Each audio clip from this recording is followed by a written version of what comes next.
तो सीटेट की तैयारी चल रही है? अगर हाँ, तो वाइगॉट्स्की का नाम तो सुना ही होगा। और ये भी पता होगा कि ये कितना ज़रूरी टॉपिक है। इससे 2 से 3 सवाल तो पक्के ही आते हैं। आज हम इस सिद्धांत को इतनी आसानी से समझेंगे कि इससे जुड़ा कोई भी सवाल कभी अटकेगा नहीं।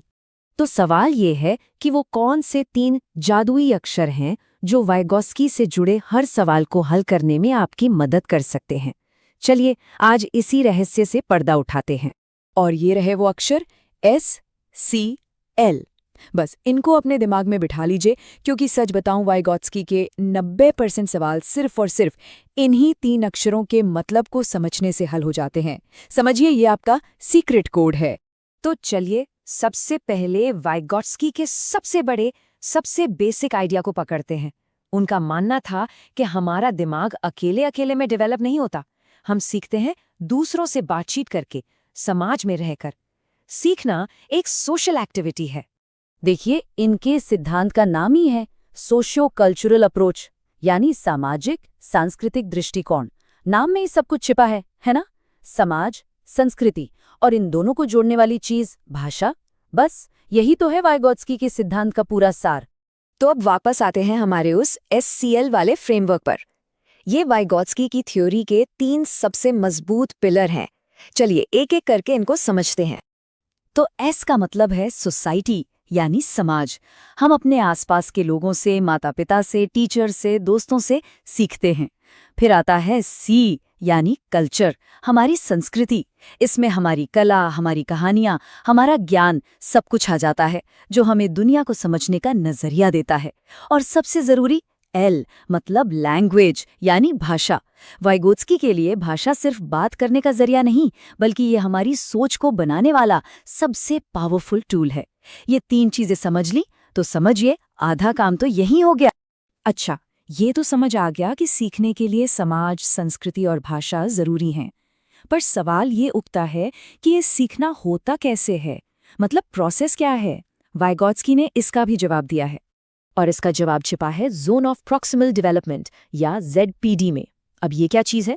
ZPD वो एरिया है, वो दायरा है, जहाँ कोई भी लर्नर अकेले तो कुछ नहीं कर सकता, लेकिन किसी की थोड़ी सी मदद से कर सकता है। मतलब सीखने के लिए ये बिल्कुल स्वीट स्पॉट है। असली डेवलपमेंट यहीं होता है। अब इस ZPD के अंदर सीखने की प्रोसेस के लिए 3 मेन किरदार होते हैं। एक तो है लर्नर खुद, जो सीख रहा है। दूसरा है मोर नॉलेजेबल अदर, MKO। ये कोई भी हो सकता है, टीचर, दोस्त, कोई बड़ा जिसे उस काम के बारे में ज्यादा पता हो। और तीसरा और सबसे जरूरी है स्कैफोल्डिंग। ये वो टेम्पररी मदद है, वो सहारा है जो MKO देता है। स्कैफोल्डिंग को समझने के लिए ना, साइकिल चलाने वाला एग्जाम्पल बेस्ट है। सोचिए, जब कोई पीछे से सीट पकड़कर सहारा देता है, वो टेम्पररी मदद ही तो स्कैफोल्डिंग है। और जैसे ही बैलेंस बनने लगता है, वो हाथ हटा लिया जाता है। सीखने में दिया जाने वाला यही वाला सहारा स्कैफोल्डिंग कहलाता है। चलिए अब एक ऐसे पॉइंट पर आते हैं जहां बहुत कंफ्यूजन होता है और एग्जाम में सवाल पक्का आता है। जब बच्चे खुद से बातें करते हैं, तो इस पर वाइगॉट्स्की और पियाजे का क्या कहना है? दोनों के विचार यहाँ बिल्कुल अलग हैं। और ये अंतर समझना एग्जाम के लिए बहुत बहुत जरूरी है। देखिए, पियाजे कहते हैं कि बच्चों का खुद से बात करना ईगोसेंट्रिक स्पीच है। मतलब ये एक तरह की नासमझी है जो उम्र के साथ चली जाती है। लेकिन वाइगॉट्स्की ठीक इसका उल्टा कहते हैं। वो इसे प्राइवेट स्पीच का नाम देते हैं और मानते हैं कि ये बहुत जरूरी है। इससे बच्चा खुद को गाइड करता है, अपनी सोच को कंट्रोल करता है। वाइगॉट्स्की के हिसाब से भाषा 3 स्टेज से होकर गुजरती है। सबसे पहले आता है सोशल स्पीच, जब बच्चा सिर्फ दूसरों से बात करने के लिए बोलता है। फिर शुरू होती है प्राइवेट स्पीच, जहां वो खुद को डायरेक्शन देने के लिए जोर जोर से बोलता है, खुद से बात करता है। और आखिर में आता है साइलेंट इनर स्पीच, जब यही बातचीत मन के अंदर चली जाती है और हमारी सोच का हिस्सा बन जाती है। चलिए, अब तक हमने जो कुछ भी सीखा है उसे एक साथ जोड़ते हैं और देखते हैं कि सारी जानकारी एग्जाम के एक असली सवाल को सॉल्व करने में कैसे काम आती है। मान लीजिए ये सवाल आपके सामने है। एक कथन है और एक कारण है। कथन ए कहता है कि वाइगॉट्स्की ने भाषा को कॉग्निटिव डेवलपमेंट के लिए एक पावरफुल टूल माना। और कारण आर कहता है कि भाषा बच्चों को अपनी सोच को रेगुलेट करने में मदद करती है। अब सोचिए, क्या ये दोनों बातें सही हैं? और क्या आर ए का सही कारण है?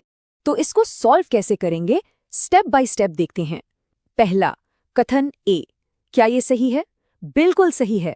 भाषा तो हमारे एससीएल का एल है। दूसरा, कारण आर। क्या ये सही है?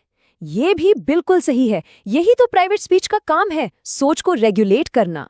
अब तीसरा और सबसे अहम सवाल, क्या आर ए का सही कारण है? हाँ, है, क्योंकि भाषा सोच को रेगुलेट करने में मदद करती है, इसीलिए तो वो डेवलपमेंट का इतना पावरफुल टूल है। मतलब दोनों सही हैं और आर ए की सही एक्सप्लेनेशन भी है। और आखिर में ये रही आपके लिए एक वाइगॉट्स्की चेकलिस्ट। एग्जाम में अगर किसी ऑप्शन में आपको collaborative learning, peer interaction, scaffolding, social interaction जैसे शब्द दिखें, तो समझ जाइए कि वो जवाब सही हो सकता है। और वहीं अगर इनाम, सजा, रटना या पैसिव लर्निंग जैसे शब्द दिखें, तो वो ऑप्शन वाइगॉट्स्की के हिसाब से लगभग हमेशा गलत होंगे। तो इस पूरी चर्चा के बाद एक सवाल मन में आता है, अगर हम वाकई दूसरों से ही सबसे अच्छा सीखते हैं, तो वो कौन सी सबसे ज़रूरी चीज़ है जो किसी और ने आपको सिखाई है? इस पर ज़रूर सोचिएगा।